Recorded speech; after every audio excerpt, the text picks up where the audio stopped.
Working the garden this time of the year isn't the most pleasant. It's a bit cold, a bit rainy, but it will definitely pay dividends early next year when you're on top of the things that you need to be doing and you're not trying to catch up, when you should be out there sowing and doing some really nice stuff in the garden.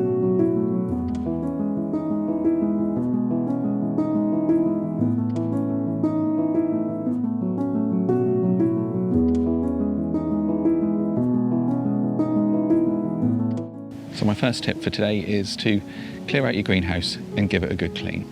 So before I can clean this greenhouse, I really need to get rid of these plants that have been here for quite a while now. These tomato plants are doing pretty well. As you can see, I'm still getting some tomatoes from them, but we're definitely coming into the season and I need this bed for some winter vegetables such as spinach and some lettuce.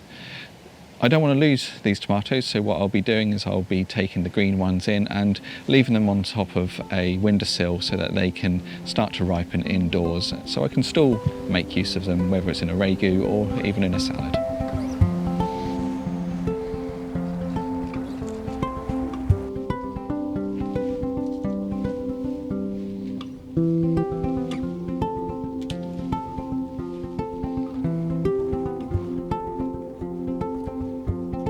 I've been really pleased with how these tomatoes are done this year. It's the first time I've grown them inside the greenhouse in this quantity before, so definitely be doing that again next year. Not a bad final harvest for the tomatoes. I'm really pleased with those and hopefully they'll continue to ripen and I'll be able to use them later on in some cooking.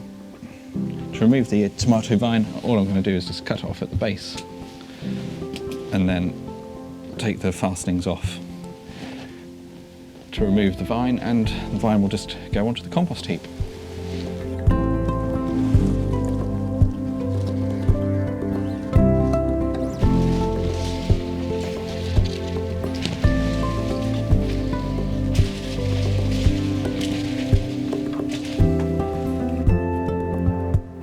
It's surprising how dirty glass on the greenhouse does get over time, and it does start to cut down on the amount of light getting through.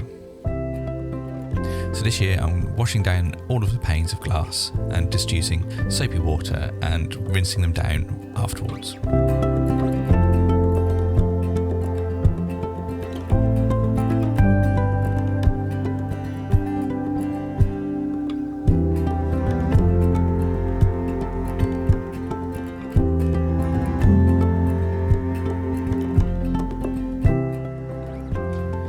If you haven't already, now is a really good time to transplant some of the seedlings that you sowed back in October earlier this year.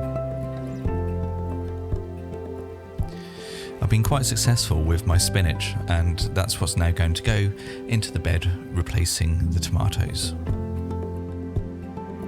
My lettuce seeds didn't do particularly well at all, so I'm going to be trying those again in a propagator with some grow lights and just to see how things get on.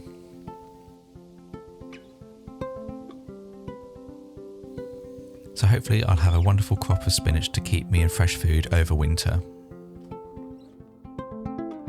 So this time of year it's a really good idea to try and keep on top of your weeding, and that's because if you let it go it will really take hold and it will be here in spring when you really need to be getting into the ground. A few years ago I allowed chickweed to seed and I've been suffering ever since, so it's definitely something that's worth keeping on top of. Once you've done that weeding, it'll be really good to get those nutrients back into the soil. One way you can do that is just to leave them to rot down on top of the surface of the soil, but there are some times that you don't really want to do that. One of those is when they are going to seed. So to try and avoid spreading that weed out even more than it has done already, it might be worth thinking about trying to create your own liquid feed.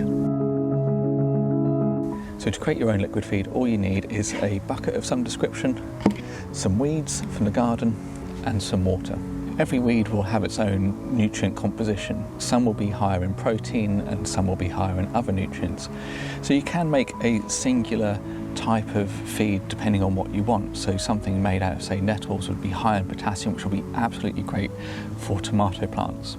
But I'm going to go for something that is a little bit more broad and will be good for any type of plant. So that means I'll put all of my weeds into this bucket and see what we can get done.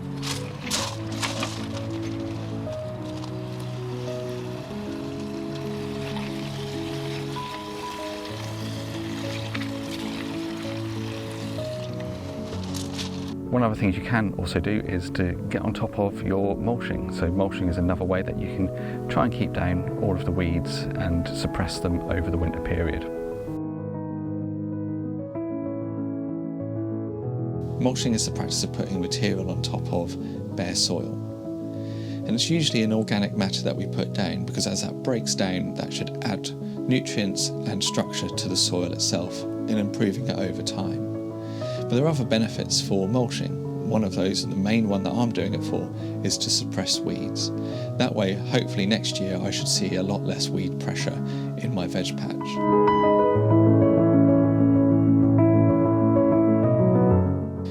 This time of year, a lot of plants are starting to die back, either because they're annuals and they're finished for the year, or because they're going into a dormant state. And a lot of that foliage can now be collected and put into your compost.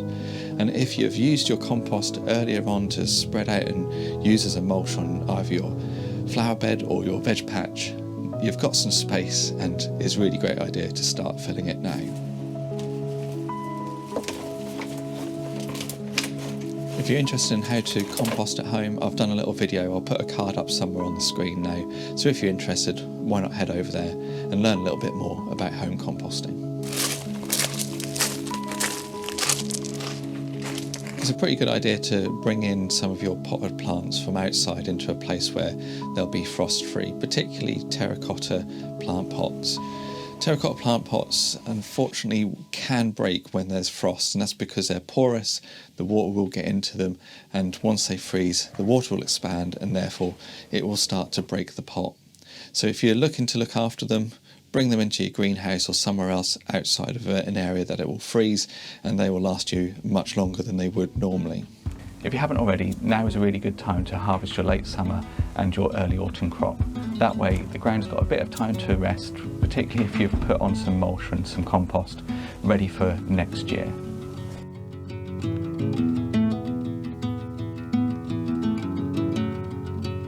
One of the final things that I really think is most important this time of year is still to enjoy your garden. It's really easy to think that gardening and the garden is here for just the summer period. But actually, there's lots of stuff to be doing at this time of the year, and still huge amounts to still be enjoying. So those are a few things that you can do in your garden to try and get a jump on next year.